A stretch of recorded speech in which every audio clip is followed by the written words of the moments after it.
لە نێو ستۆدیۆ میوانداری زۆر بەڕێز شێخ مستەفا شێخ عەبدوڕەحمان سەرۆکی یەکێتی ئاوردەوە ناردەکاران یارێمی کوردستانمان کردووە. کاک شێخ بەخێر بێی. زۆر سپاس. خۆشحاڵم کە دووبارە لێرەیەک دەبینینەوە گفتوگۆیەکی بابەتێک دەکەین کە بەڕاستی لەم بابەتەیە بێت تۆ قسەتە بێت و بە زانیاریەکان لە تۆ وەربگیرەوەکو تاکە سەرچاویان پرسە. هاوردەکاران بازرگانان پێشتریش لە راپۆرتەکانی کورسات نیوزە ئاماژەیان بەوە کردبوو کە ئەسیکۆدا جێبەجێ بکرێ ڕەنگە هەندێک نرخگران بێت و باز لە نرخی ئۆتۆمبیل و هاوردەکردنی هەندێک بابەتی دیکە دەکرێت. با لە تۆم بەرچاوڕوونیەمانە بێ سیستمی ئەسیکۆدا لە هەرێمی کوردستان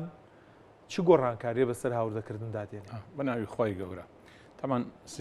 سیستەمی ئەسیکۆدا سیستەمێکی گومرگی نێودەوڵەتیە، یعنی وردبینیەکی زۆر باشی تێدایە بۆ تەطبیقکردن. ئەمە ئەگەر سەیرکەین لایەنی باشی هەیە و لایەنی خراپیشی هەیە بۆ جێبەجێکردنی.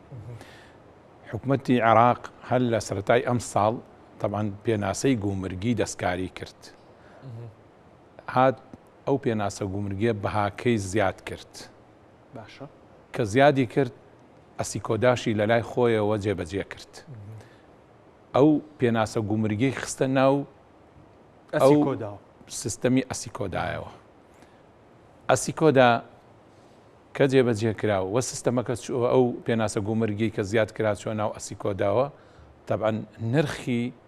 پێناسەی گومرگی زیاد کرد لە هەموو ڕوویەکەوە لە 105 تا 140 زیایی کرد. تەبعاً لە 140ەکە سەیارەیە ئۆتۆمبیلە، لە 105ەکە خواردەمەنیە، بەو تەدریجیە زیاد بوو. کاتێک کە ئەو پێناسە گومرگیە زیاد بوو نرخیش لە ئاستی خۆی زیاد بوو و ئەو سیستمی ئەسیکۆدایە کە وردبینیەکە لەوانەیە لە بەسرە هەندێ ئاسانکاریە کرا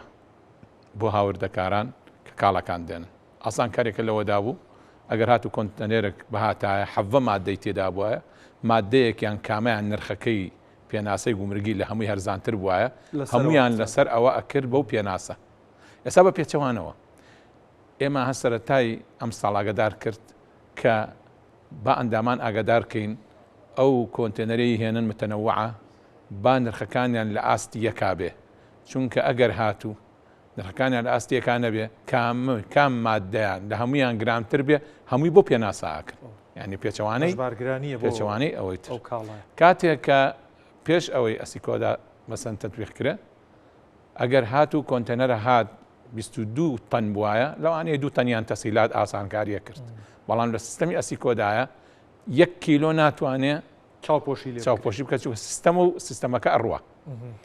ئەمە لایەنێکی کەوا بەڕاستی ئەسیکۆدا ئەم بارگرانیە ئەچێتە سەر هاوردەکاران و کاڵاکان. لە ڕوویەکی تریشەوە حکوومەتی عێراق وتی هەر کەسێ ئەسیکۆدا لە ڕێگەی ئەسیکۆداوە کاڵابێنێ ئێمە پارەکەی بە 132 بۆ ئەگۆڕینەوە. واتە هەر کەسێک لە ڕێگەی ئەسیکۆداوە بێنێ ئەمە بۆ هاندانێک بوو کە لە ڕێگەی ئەسیکۆداوە بێ لەو شوێنەی خۆی تۆمار نەکردبێ یاخۆ لە ئەسیکۆدا نەیهێنێ ئەوە لە 132کە بۆی ناگۆڕێتەوە. ئەو کاتە تەبعاً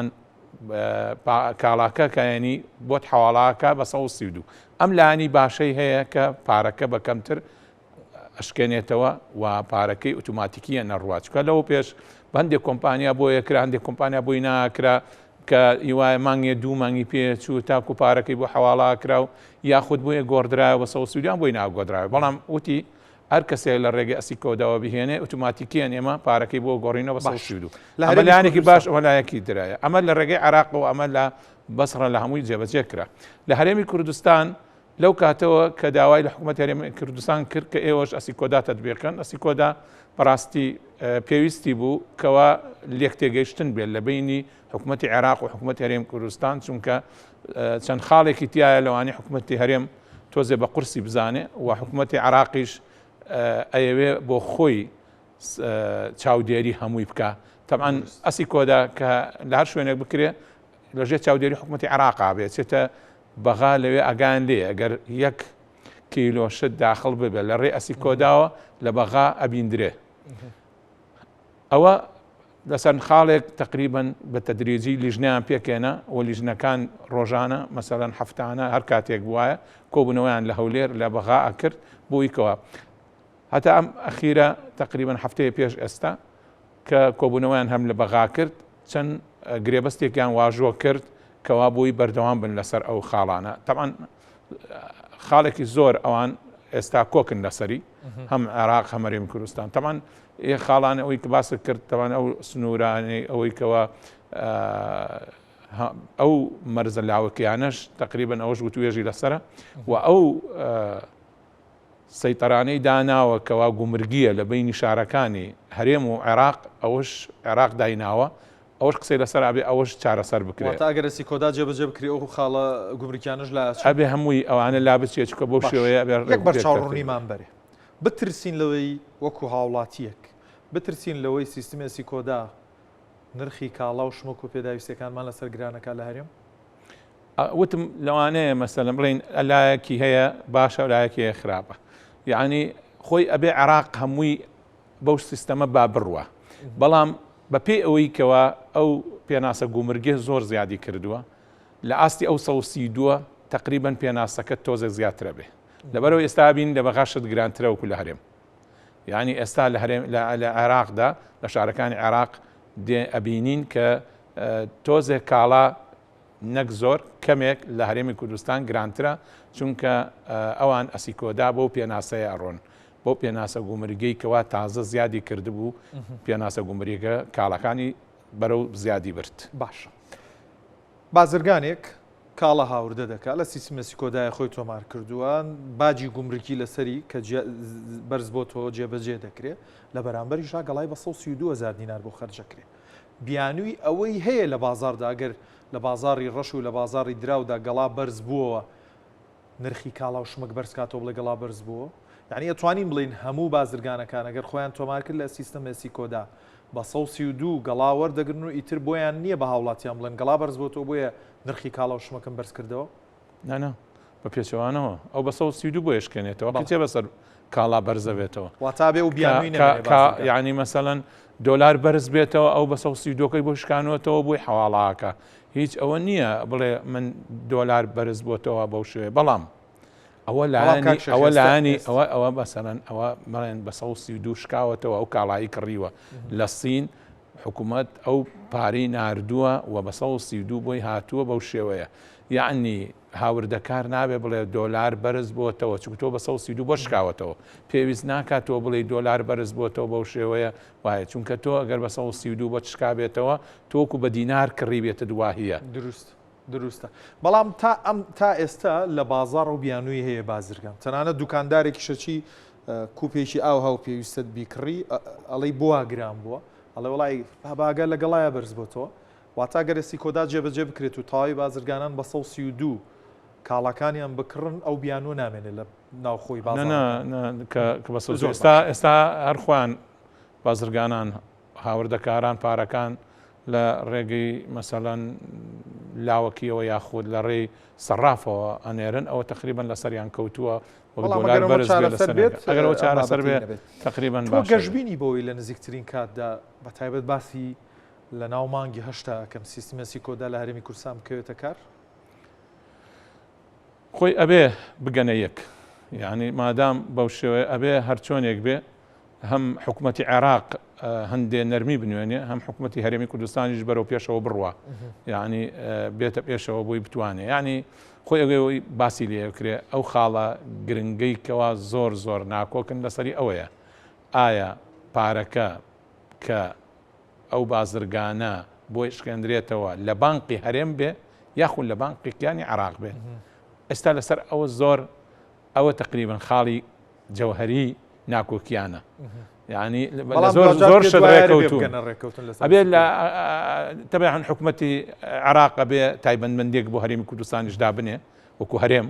ئەبێ ئەویش ئاگای لەوە بێ تایبەتمەندێکی بۆ دابنێ وا بێ حکوومەتی هەرێمیش بەرەو پێشەوە بڕوا هەنگاوی وا بنێ کە بتوانێ کە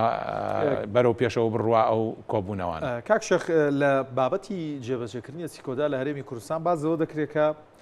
جۆرێک ستاندەر دەداتە نرخی کاڵە هاوردەکراوەکان یعنی تا ڕادێک لە ئاستی هەرێمی کوردستان و عێراق نرخەکان نزیکە بنەوە لەیەک چ ئۆتۆمبیل بێ هەتاوەکو پێنووسێک قەڵەمێک دەفتەرێک کە تۆ پێویستە و هاوردە کراوە ئایا جۆرێک لە یەکخستنی نرخەکان بە دوای دادێت؟ طبعاً ئەگەر لە سەرانسەری عێراق ئەو سیستەمە ڕەچاو بکرێ ئەبێ نرخەکان هەمووی لە ئاستی یەکدا بێ لە عێراقدا لە هەرێمی کوردستان و عێراق ئەبێ لە یەک ئاستابێ و بە یەک ئاست بڕوە و بە یەک ئیتیجاهەوە کارەکان بکرێت. زۆر باشە.